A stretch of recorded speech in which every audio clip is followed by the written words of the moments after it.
name of the boat is See You Out There. Obviously the meaning is if you want to see us, we'll see you out there, because that's where we'll be.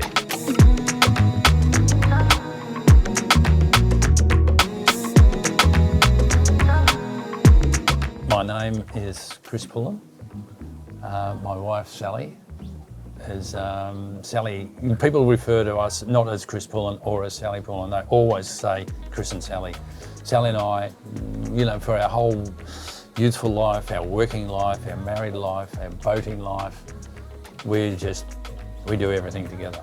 I couldn't imagine how many sea miles Sally and I have done together. Yeah, a few.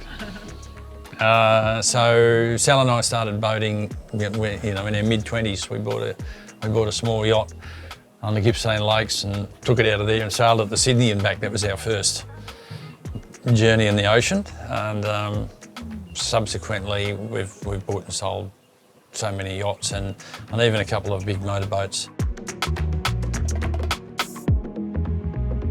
This boat was built by Sally and I with an influence from our son, Chumpy. It's a McLay from New Zealand. It's built down in the South Island in Milton. But I bought it from Wayne Holding, from Sapphire Marine and Automotive in Eden. The boat's, you know, its conception is that it's obviously a fishing boat. It's also very much a 4x4 camp trailer on water. If we go fishing, we don't just go from the ramp to the fishing grounds and back to the ramp. We'll always come and have a cup of tea or make lunch or something. Find a little bay like this one and we'll stop and make some food and extend the day, extend the time on the water, maybe have a swim, maybe go for a bushwalk. It is about fishing, but it's more than that too. You don't know, do you, when you buy a boat? Who knows? When the boat's being built and you're paying the progress payments of the build, how would you know how the boat is going to perform?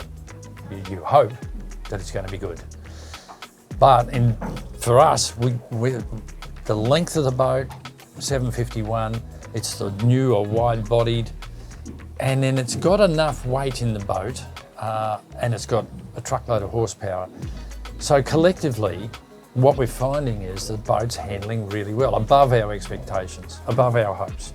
And we've had a few people on board that know a lot about boats, and generally they concur that, geez, you know, this thing goes better than I thought. It doesn't bang, it's not noisy. We did put a thicker hull plates in it, like the hull's above standard.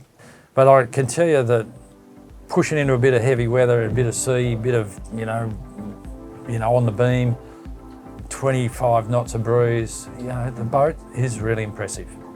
We are really, really happy with the performance. Yeah, so the hull, it's a standard McLay 751.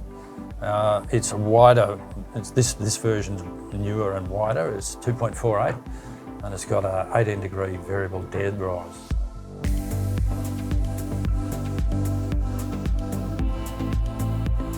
When you're on the helm, it's a good spot. We put these, we put the shockwave seats in. I can't tell you how good they are. I've got a pretty bad back, and commonly on the old boat, I'd just stand up. If going out the shelf, I'd stand up the whole way out.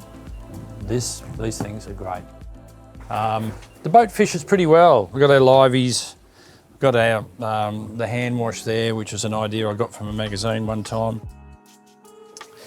We're very sort of particular about storage. You need a lot of it, so you know you can see that ultimately we'll fit a fair bit of you know, overnighting type gear in there. And the other lockers are very fishing orientated, you know, with our gear, which is held here. There's two of these. It just means that you haven't got to have a fish box sitting on the floor of the boat to trip over and get in the way. So up on this little bait board, it does actually slide off, completely come off, but you've just got your bait drawer there. You might notice this plumbing. I think this is really important. That's salt water, this is fresh water. And these fittings you can actually press here on this grey and just the hose unplugged so that you can reuse the fittings. A big part of the boat was to have this extended roof. And that was Sally and I have done a lot of sailing in the tropics, and our old skin just wasn't up for the UV that we'd cop. We wanted to try this for the protection from the UV, but also the campability of the boat. We've got these side curtains that fold down, so at night time we can just roll these down. We've got our cooker. We can just be quite comfortable here, just on anchor. It's such a big area of roof space that we had to put the sea deck on it. It was too slippery, so that went on, and that's a really good support for the kayaks. We carry 2 kayaks on these rails. The kayaks have got channels in them which fit on those rails, so we've got that solar panel just so that we can run the Angel fridge without being concerned about it if we're out for periods of time.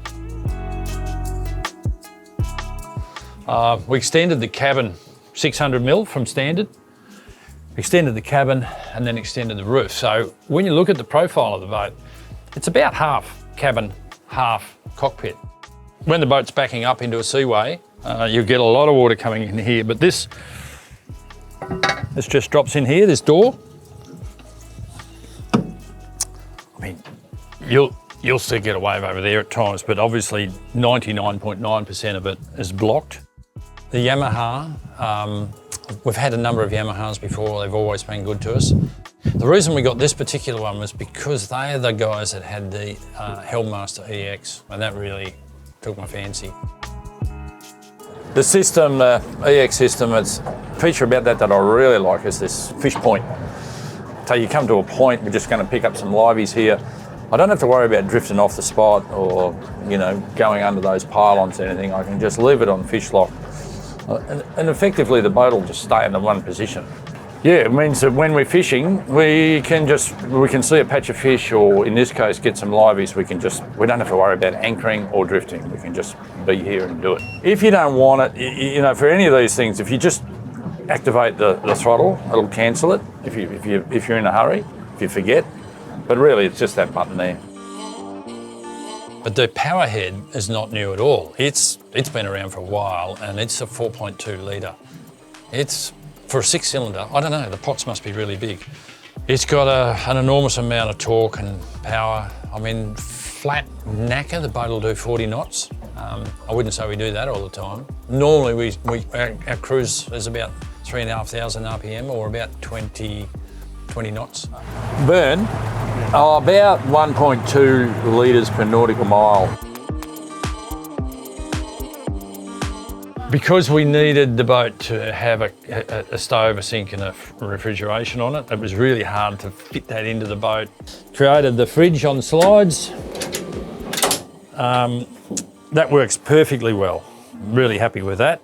The angle fridge, our son Chumpy bought one for his van, and we helped choose it with him.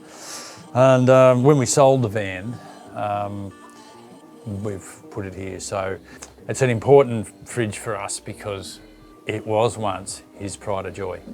Yeah, well, the sea deck was always going to be a thing, and to that end, when we built the boat, we didn't put checker plate on the floor. It's flat to make sure that this sticks properly, and it's just such a nice feel under your foot. So when we started working out the colourways of the boat, we actually started with the deck, with this sea deck in teak, and worked backwards from that. If there's not much happening, if we've got no hurry to get home, we'll commonly just, jump up and have a little nap in the afternoon, or just, it's lovely in there, listening to the waves, maybe have a read of a book.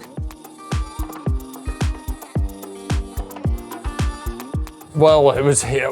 I've still got the sketches that Chumps and I did at home when we were drawing lines for the boat. We were actually looking at Youngblood's boat. He had a new Genesis there with a long roof, and we were talking about this, and Chumpy was really enthusiastic about it. About one, a new boat, and two, the long roof. He thought that was just such a good idea. So we've still got those sketches.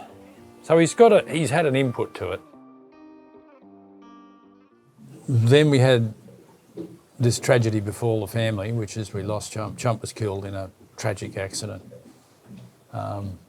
diving, which really surprised everybody because he was an experienced diver. But then these types of accidents only happen to those that probably are experienced and are pressing the limits of the sport, you know, the world just changed in a heartbeat.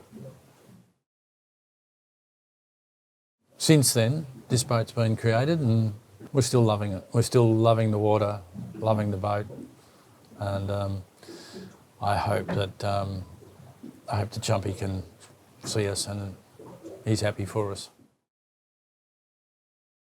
And I think having a boat and going boating doesn't have to be a yacht. It could be anything.